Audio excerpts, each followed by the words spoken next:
Can you believe it? My father sold my apartment to my sister without even asking me. I found out through a cold, heartless text. I sold the apartment to your sister. She needs it more. My heart stopped. My breath caught in my throat. The words blurring on the screen. How could he do this to me? Follow my story to see how I turned the tables, fought through a storm of betrayal, and reclaimed what was rightfully mine. 3 months ago, it was just another ordinary workday. I left my office in Manhattan at 6 in the evening, weaving through the crowded, noisy streets, my mind already drifting to the quiet comfort of my apartment. That place was my sanctuary, built with years of sacrifice, every penny of my savings poured into making it mine. I'd worked late nights, skipped vacations, and pushed myself to the limit to afford it, each payment a step toward a dream I'd fought for alone. But when I opened the door, my world crumbled. My sister, Emily, was there, not visiting, not waiting for me, but settled in, completely at ease, as if she'd always belonged there. My pulse raced, confusion knotting my stomach, a cold dread creeping up my spine.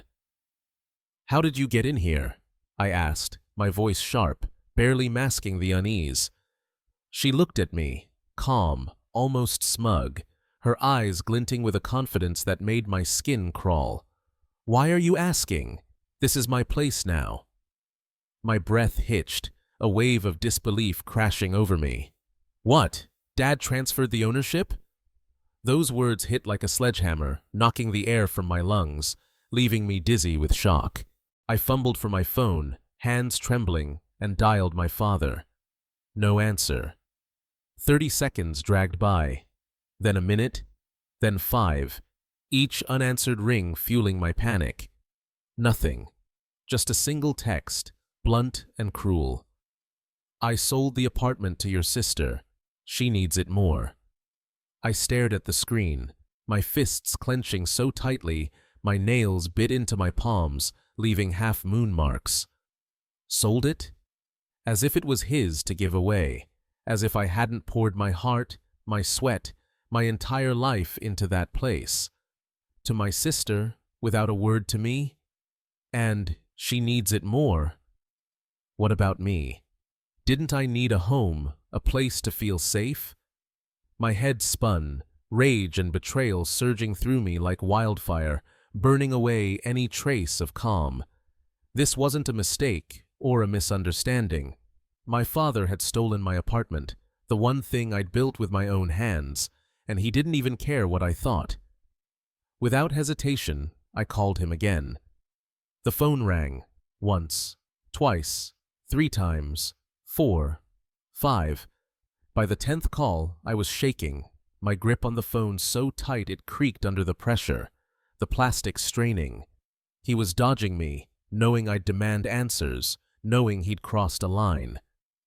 My breaths came fast and shallow, fury burning hotter than I'd ever felt, a fire I couldn't contain. I couldn't just sit there, drowning in disbelief. I grabbed my car keys, stormed to my car, and drove to confront him in person, the city lights blurring into streaks as my mind raced. As I sped through Manhattan, memories flooded back, each one a painful reminder of a childhood steeped in unfairness, a constant ache I'd tried to ignore for too long. My father had always favored Emily, my older sister, in ways that were impossible to miss. It wasn't just a feeling. It was etched into every moment of my life, a wound that never fully healed.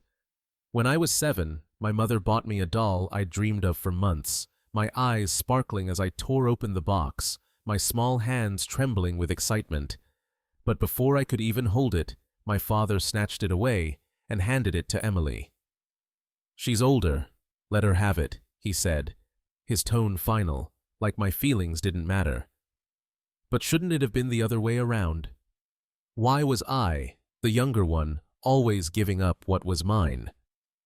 I cried, my small heart breaking, tears streaming down my cheeks, but he ignored me, turning away as if I were invisible. Emily just smirked, clutching the doll like it had always been hers, her eyes glinting with triumph.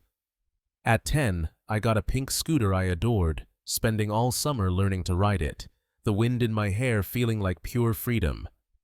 One day, it was gone. "Where's my scooter?" I asked, my voice small, trembling with dread.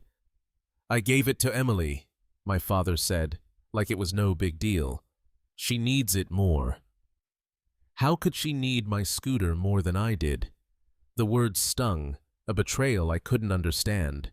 At 16, I worked all summer at a cafe, saving every tip, every dollar, to buy a bike. My first taste of independence, a symbol of my hard work, something no one could take from me.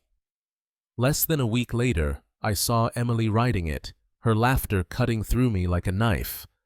"What's going on?" I demanded, my voice trembling with hurt and anger. "She needs it for school," my father said. "Let her have it."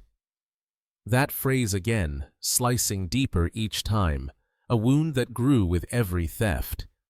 I watched Emily pedal away, my freedom stolen, my protests met with a snap. "Don't be selfish." As if wanting to keep what I'd earned was a crime. My mother tried to soften the blows, quietly buying me replacements. A new phone when he gave mine to Emily, a little cash when he took something else. She'd slip me money in secret, her eyes sad, but she never challenged him. I didn't want replacements. I wanted fairness, to be seen as equal, to know my efforts mattered. Now, at 28, nothing had changed. Only this time, he didn't take a toy, a scooter, or a bike. He took my home, the place I'd poured my heart into, the cornerstone of my independence. But I wasn't staying quiet anymore. Not this time. 30 minutes later, I burst into my parents' house, my heart pounding, breaths quick and sharp with anger. The living room was eerily calm, almost mocking in its stillness, the soft hum of the TV, a cruel contrast to the chaos in my chest.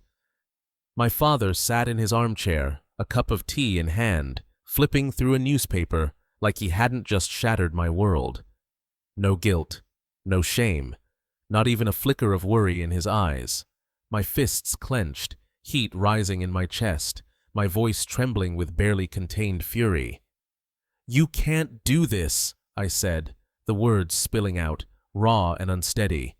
"That apartment is mine." He set his teacup down, glancing at me with a look that said I was blowing things out of proportion, a child throwing a tantrum. "My name's on the papers," he said, slow and deliberate, each word dripping with indifference. I had the right. I froze, my mind reeling, the room shrinking around me. "What right?"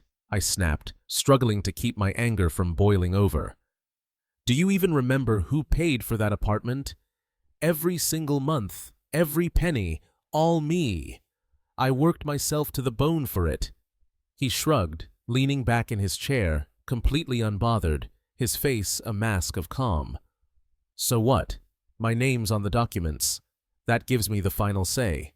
Rage surged so fiercely I could barely breathe, my vision blurring with the intensity of it.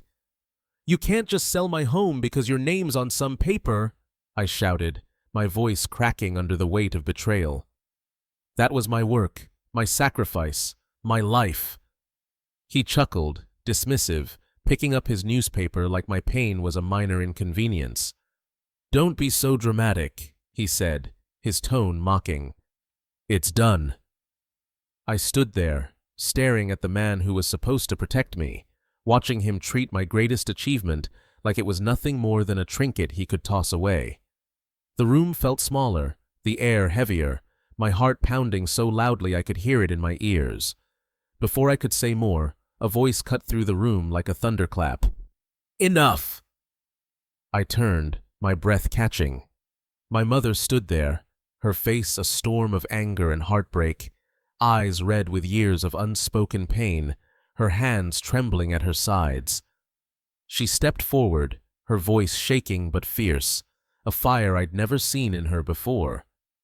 Do you think you have the right to do this just because your name's on a paper? To take everything she worked so hard for?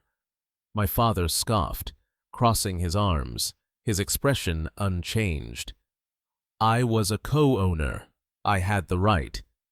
No, you didn't, my mother shot back, her voice rising, raw with emotion. You signed to help her buy it, but she paid every cent, every month, alone. You never gave a dime. Do you know how many hours she worked? How much she struggled to make that place hers?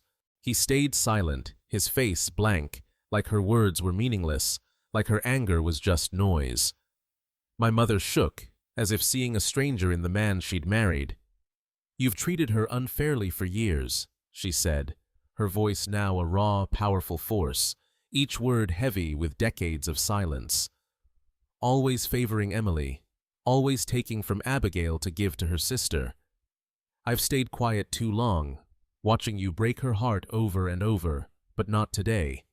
She turned to me, tears streaming down her face, her eyes fierce with love and resolve.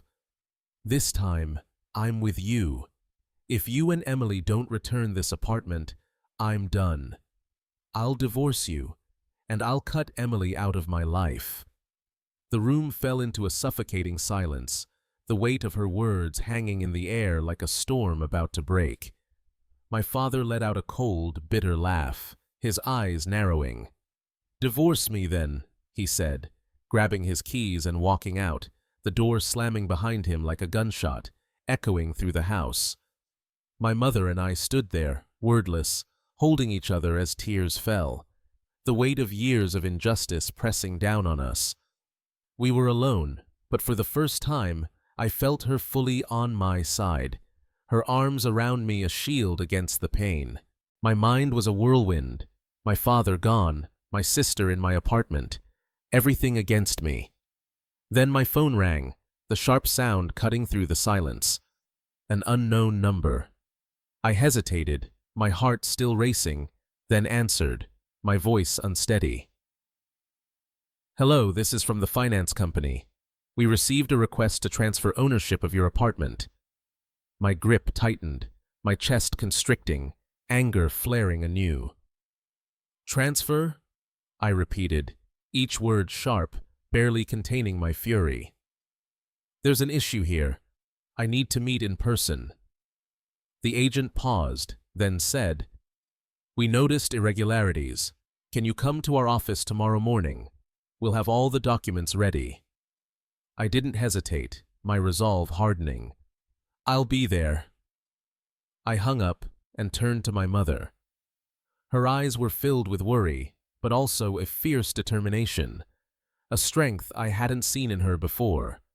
She squeezed my hand, her touch grounding me in the chaos. I'm with you, she said, her voice soft but unwavering, and I knew she meant every word. The next morning at 9, my mother and I walked into the finance company's sleek office, the polished floors and leather chairs doing nothing to calm the storm raging inside me. I was here to take back what was mine, to fight for the life I'd built.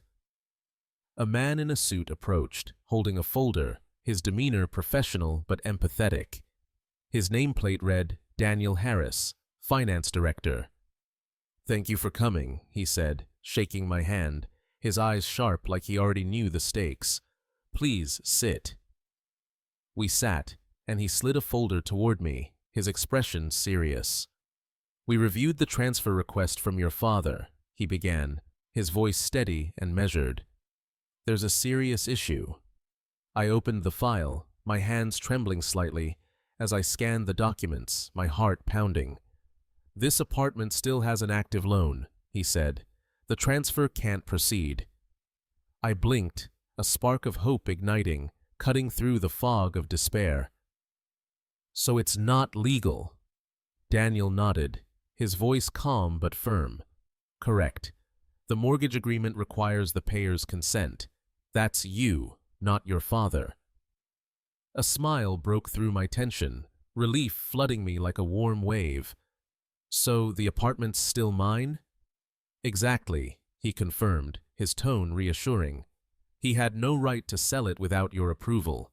We can freeze all transactions to prevent unauthorized transfers. Relief washed over me, a weight lifting from my shoulders.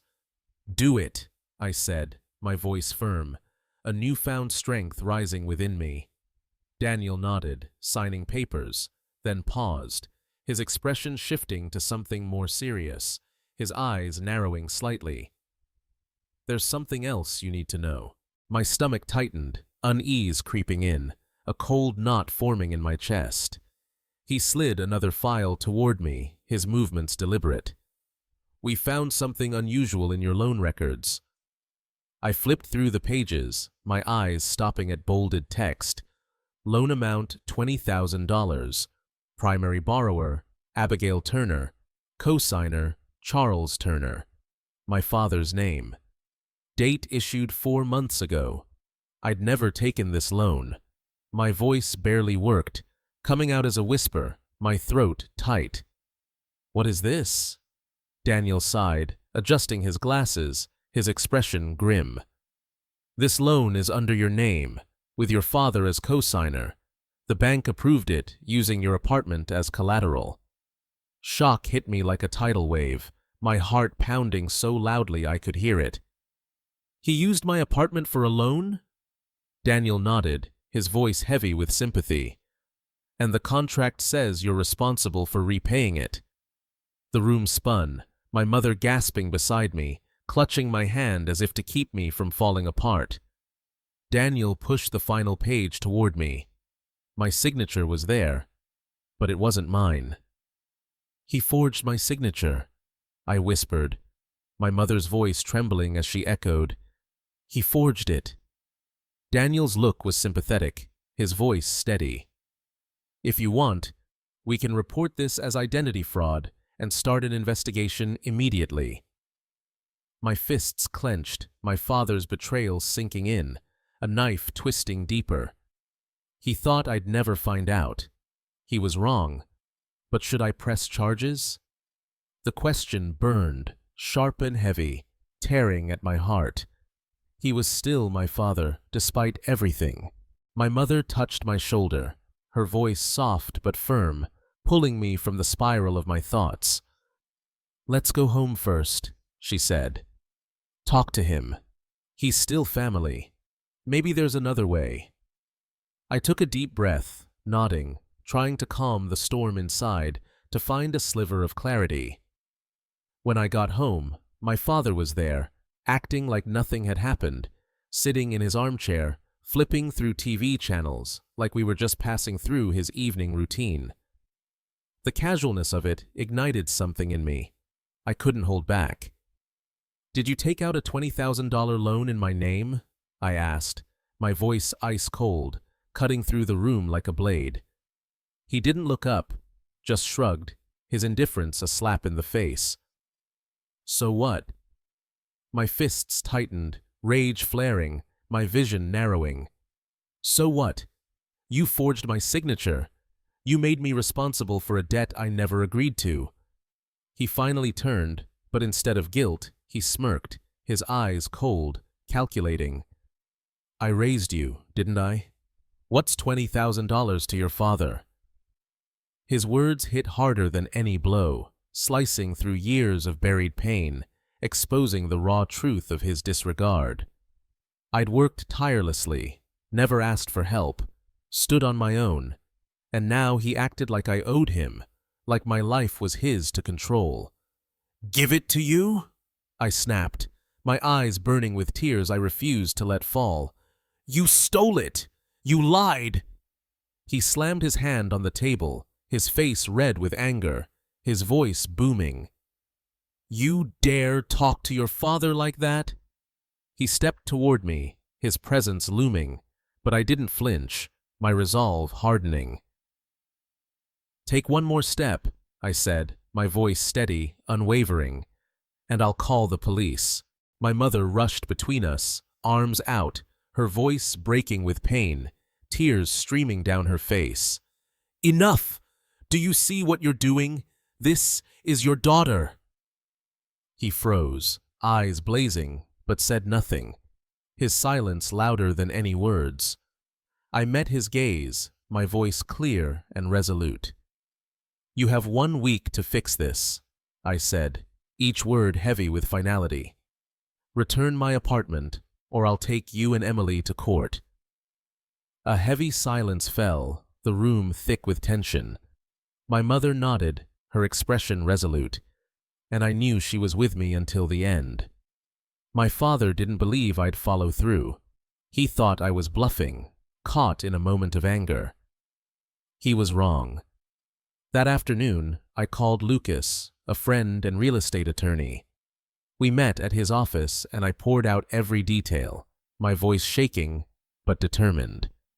"Abigail, if your father doesn't cooperate, we can win this in court," Lucas said, his voice confident and sharp, his eyes steady. "But first, we'll send a legal notice to make it clear you're serious." The next day, a letter was delivered to my father via certified mail, requiring his signature, ensuring he couldn't ignore it. It was an ultimatum, professionally drafted. Legal notice. Recipient: Charles Turner. Sender: Abigail Turner. Represented by legal counsel Lucas Bennett, Iskriya. It outlined the illegal transfer, the forged $20,000 loan, and demanded he and Emily vacate the apartment within 7 days, or I'd file fraud charges and pursue legal action to remove his name from the property. I wasn't bluffing, and the letter made that clear, its words a line in the sand. Then I went to my apartment, my heart pounding as I stood before the door I shouldn't have had to knock on. I took a deep breath, steadying myself, and knocked firmly, the sound echoing in the hallway. Emily opened the door, arms crossed, her expression smug and defiant, her eyes glinting with challenge. "Why are you here?" she asked, her tone dripping with disdain. "You have 2 choices," I said, my voice calm but unyielding, cutting through her bravado. "Leave now, or the police show up later." She scoffed, rolling her eyes, her confidence unshaken. "You wouldn't dare." I pulled out the legal notice, unfolding it slowly, deliberately, letting her see the attorney's red seal, the cold, precise legal language, the undeniable consequences. "Dad got this today," I said, turning the pages one by one, my movements measured. "Read it before you laugh." Her confidence wavered, her eyes scanning the document, her hand tightening slightly, a crack forming in her facade. "I don't believe you," she said, her voice quieter, less certain, the defiance faltering. I showed her Lucas's number on my phone, my finger hovering over the call button. "If you're still here next week, my lawyer and the police will handle it." Her smugness vanished, replaced by a heavy, uneasy silence. I didn't go back to my mother's house. I couldn't face the suffocating tension, the weight of a family unraveling. I called my friend Chloe and asked to stay with her for a few days. "Are you okay?" she asked, opening her door, her eyes full of concern, her voice soft with worry. I forced a smile, my voice barely above a whisper. "I don't know yet, but I will be." That night, my father called, his name flashing on the screen like a warning. I stared at it, my heart pounding, then declined, unable to face his voice. A message followed. "Are you going this far?" Then another, sharp and accusing. "You'll lose your family." I gripped my phone, exhaustion burning in my eyes, my chest tight with a mix of anger and sorrow. I typed back, my fingers steady despite the ache in my heart. "You lost me when you sold my home." I powered off my phone and pulled the blanket over my head, craving rest, a moment of peace in the storm. The next day, my phone lit up with missed calls. My father, uncle, aunt, even distant relatives I hadn't spoken to in years, their names a barrage of judgment. Angry texts flooded in, each one a stab. What kind of child sues their father? "Ungrateful brat." "Emily was right. You're selfish." I scrolled, my heart pounding, the words blurring through tears I refused to shed, until I saw a message from my cousin, Ethan. "What's going on?" No hostility, just confusion, a small lifeline in the chaos. "What do you mean?" I typed back, my fingers trembling. "Emily posted about you on Facebook." My stomach dropped, a cold dread settling in.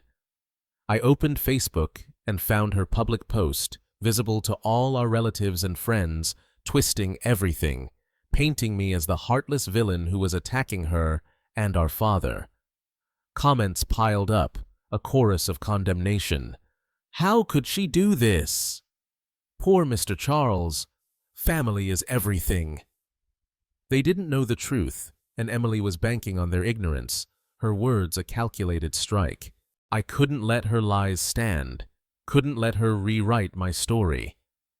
I asked my mother to call a family meeting that afternoon, letting them think it was to defend my father and Emily, to rally against me, to stand up for the helpless victims she'd painted online.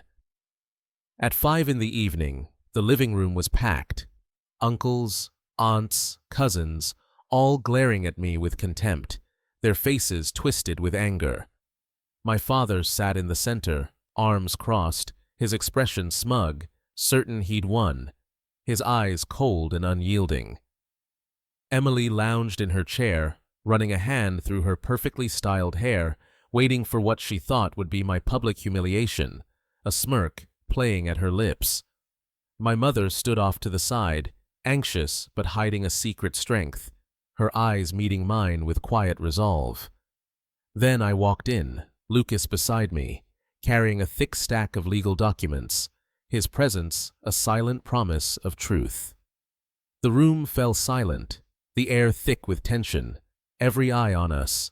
I locked eyes with my father, then Emily, my heart steady despite the weight of their judgment. "Good evening," I said, my voice calm but sharp as a blade, cutting through the room. "Let's talk about the truth." Lucas opened the folder and pulled out the first document, his voice steady and commanding. "This is the mortgage agreement," he announced, turning to my father, his gaze unflinching. "It shows Abigail Turner as the sole payer, meaning Charles Turner had no legal right to sell this apartment." Murmurs swept through the room, confusion flickering across faces, the ground shifting beneath their assumptions. Lucas flipped to another document and placed it on the table, his movements deliberate. "And this proves Charles used Abigail's identity to secure a $20,000 loan without her knowledge or consent." A heavy silence fell, the weight of the truth settling in, the room shrinking under its pressure. My aunt broke the quiet, her voice uncertain, her eyes wide. "Is this true, Charles?" My uncle glared at him, frowning, his voice sharp. "What the hell is going on?" Emily stammered, her voice shaking, her confidence crumbling. "It's not like that." But I wasn't letting her spin another lie. I turned to my mother, my voice steady but urgent. "Mom, tell them." She took a deep breath and stepped forward, her voice firm, unwavering, a strength forged from years of silence. "Everything Abigail said is the truth," she said, her words clear and resolute. "I've kept quiet for too long, watching Charles favor Emily, watching him take from Abigail over and over. But today, I refuse to stay silent." The room erupted into chaos, relatives who'd attacked me now turning on my father and Emily, their anger shifting like a tide. "This is unacceptable," my uncle snapped, his voice booming. "Selling your daughter's home without asking? That's beyond wrong." My aunt shook her head, her face etched with disgust. "And forging her signature for a loan? That's illegal." My cousin Ethan's voice was laced with disbelief, his eyes wide with shock. I stood silently, watching, letting the truth sink in, waiting for the right moment to close the chapter. When the noise settled, I stepped forward, locking eyes with my father and Emily, my voice sharp and resolute, carrying the weight of years of pain. I don't need apologies or pity, I said, each word deliberate. I want my apartment back, the $20,000 loan paid in full, and a public correction post online, Emily. You dragged my name through the mud before our entire family. You will fix it. I placed another stack of documents on the table, my hands steady. You have 3 days. If nothing changes, I'll sue, and I won't hesitate. My mother nodded in silent support, her eyes fierce with pride. My relatives sat in uneasy stillness, their anger now directed at my father and Emily. My father's face darkened, his fists clenched, his knuckles white. But he had nothing to say, his silence a confession. Emily bit her lip, her eyes red and glassy, her composure shattered. I stood tall, no fear, no hesitation, my resolve unbreakable. They had one choice: comply or face the law. 2 days later, my phone rang, an unknown number, but I knew what it was. "Hello, Miss Abigail, this is from the finance company," the representative said, her voice professional but warm. "The $20,000 loan has been paid off this morning." I raised an eyebrow, my heart steady. "The loan's cleared," I repeated, needing to be sure. "That's correct. Additionally, we received a request from Mr. Charles Turner to cancel the apartment transfer to Emily Carter. The paperwork is complete, and the property is restored to you, the rightful owner." I didn't care where he got the money, borrowed, sold something, it didn't matter. My apartment was mine again. That afternoon, Emily texted, "I posted the correction on Facebook. Everyone's seen it. I'm leaving. Come get the keys." I opened Facebook and read her post, cold and calculated, not heartfelt, but it cleared my name, undoing the damage she'd tried to inflict. I exhaled, feeling the weight on my chest begin to lift. I typed back, "I'll come get the keys now." My apartment was mine, and this time no one could take it from me. 3 days later, it was over. The apartment was legally mine, the loan cleared, Emily gone without a word. Then my father called, his name on the screen a heavy reminder of the rift between us. I stared at it, debating, then answered, my heart heavy but resolute.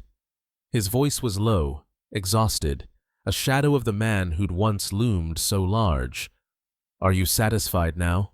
he asked, his tone bitter. I let out a quiet, emotionless laugh, the sound hollow even to me. "This wasn't about satisfaction, Dad," I said, my voice steady, each word deliberate. "This was about justice and a lesson you needed to learn." I took a deep breath, my final words clear and unflinching. "Never think you can take from me without consequences." I hung up, the silence that followed both heavy and freeing. We haven't spoken since, the distance between us a chasm too wide to bridge.